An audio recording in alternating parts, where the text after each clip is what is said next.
Toda essa movimentação ela tem sido feita desde o começo para que o presidente Lula tenha governabilidade. Inclusive, a movimentação dentro do primeiro escalão do governo. A gente está falando da criação dos ministérios, por exemplo. Foram 38 pastas, né? E teve um movimento ali, justamente para acomodar o Centrão, que criou a pasta do pequeno empreendedor, o Ministério do Empreendedorismo ali, que seria de Márcio França, que até agora não teve muito avanço, não, né?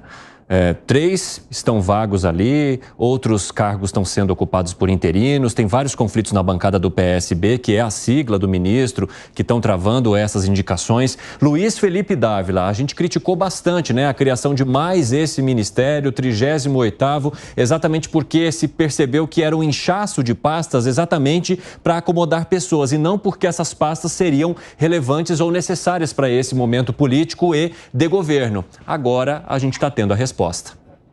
É verdade. Aliás, um ministério absolutamente insignificante. Ministério da microempresa, da pequena empresa. Sabe que a micro e pequena empresa precisa que o Estado saia das costas do pequeno empresário e deixe o pequeno empresário trabalhar.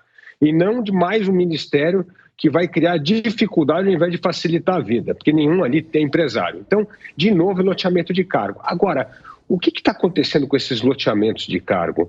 É verdade que isso vem ocorrendo, mas o problema está na concentração dos recursos na mão do Congresso. Quando você tiver controle sobre o orçamento, o dinheiro, você não vai mais precisar cargo, porque você já tem acesso ao dinheiro. Porque o que é a grande moeda hoje? Por que você quer cargo? Porque cargo precisa ter dinheiro. Então, esse ministério do Márcio França, por exemplo, não tem dinheiro nenhum. Então ele é um ministério absolutamente insignificante. É só para dar um cargo para o Márcio França, para acomodar o PSB e para não perder o status de ministro. Mas é um ministério absolutamente irrelevante, não tem dinheiro para nada.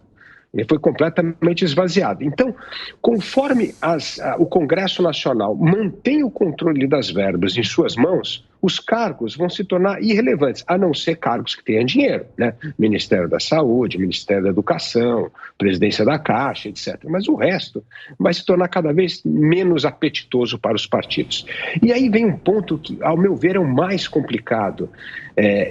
Nós não temos controle do uso dessa verba. Qual é o retorno sobre essa verba? Se funciona, se não funciona, se está dando resultado na ponta. No momento que você tem o dinheiro público totalmente difundido, ninguém tem mais controle de nada.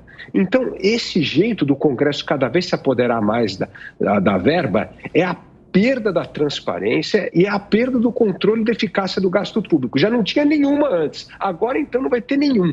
Então, nós estamos num caminho muito ruim. É melhor passar a responsabilidade do Congresso, como eu digo, no parlamentarismo, do que ficar com desse poder difuso que nós não temos noção de como é que o dinheiro público está sendo gasto. Isso é muito ruim para o país e principalmente para a credibilidade do Congresso Nacional. E eu quero te contar alguns números dessa pasta fantasma para que você entenda esse cenário. A gente está falando de uma pasta que dos 4 cargos principais, 3 ainda não foram ocupados. A gente está falando de um ministério da microempresa que fez 30 publicações no Diário Oficial desde que foi criado, 29 trataram de nomeação de cargos ou de distribuição de funções. Uma só diz respeito à política pública. O que isso mostra para você, Elaine Keller? Não, de fato, não haveria nenhuma necessidade da criação desse ministério. Ele poderia facilmente ser acomodado como já estava dentro do ministério ali do França, né? Porque não faz sentido, a gente nunca teve um ministério para pequena e média empresa, a menos que de fato, quer dizer, você quer criar um ministério, né? Você quer ter 40 ministérios, não há problema nenhum, desde que os ministérios funcionem para aquilo que elas foram criados. Então, o que a gente está vendo, na verdade, são alguns ministérios, algumas pastas que não estão ainda mostrando muito para que vieram, não estão exercendo efetivamente a sua função. Tem esse novo ministério que a gente vai dizer, tudo bem, foi criado esse ano, possivelmente ainda não tem aí um orçamento para mostrar qualquer tipo de trabalho, mas também não foi explicitado, né? A gente não tem aí muita transparência. Quais serão os objetivos, quais são os entregáveis dessa pasta? Ou seja, ao final do governo Lula, o que efetivamente a gente pode esperar de meta cumprida dessa pasta? Eu acho que é isso que a gente precisa ter para dar transparência ao setor público. Não só para essa pasta, mas como outras. Deixa eu te fazer uma pergunta. A vida do crente de esquerda está difícil? Tá? Hein, Elaine? Estamos observando que está difícil O que? justificar, Vocês estão né? querendo me tirar... porque hoje é sexta. Não, eu acho o seguinte, a gente tem que elogiar o que é para ser elogiado e tem que criticar. Eu posso ser de esquerda, mas a gente também tem que ter autocrítica, né? A gente tem que ter autocrítica naquilo que a gente faz, naquilo que a gente acredita e no partido que a gente apoia.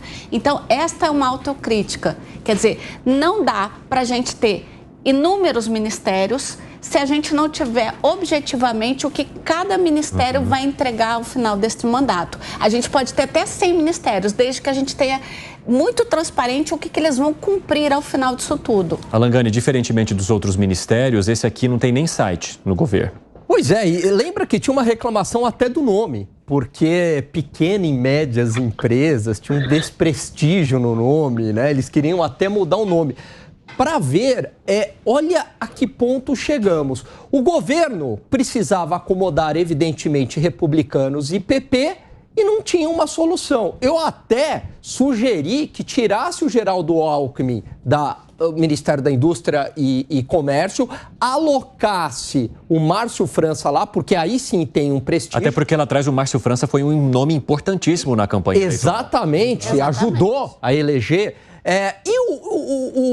O Geraldo Alckmin, ele já é o vice-presidente da República, então não seria um desprestígio para ele e ele poderia continuar com o seu trabalho de interlocutor com o meio empresarial que gosta bastante dele. Eu acho que essa seria uma saída razoável. O que fizeram? Criaram um ministério sem a menor importância e evidentemente que agora há uma insatisfação entre eles mesmos, entre o próprio PSB em relação a este ministério. Vai ser um problema para o governo. Ô, Gustavo Segré, a impressão que dá é que foi aquela medida adotada de última hora em que a gente precisa resolver uma situação. Opa! Cria esse ministério aqui. Aí depois a gente vê o que faz. E o depois está trazendo os números que eu acabei de contar. Você foi muito explícito. Sobre 30 determinações, 29 são para colocar pessoas. Uma só para a política pública. E tem um ministério da pequena e média empresa. Vamos supor que tem precisando um empresário pequeno, algum apoio. Vai no Ministério? Não, vai no Sebrae.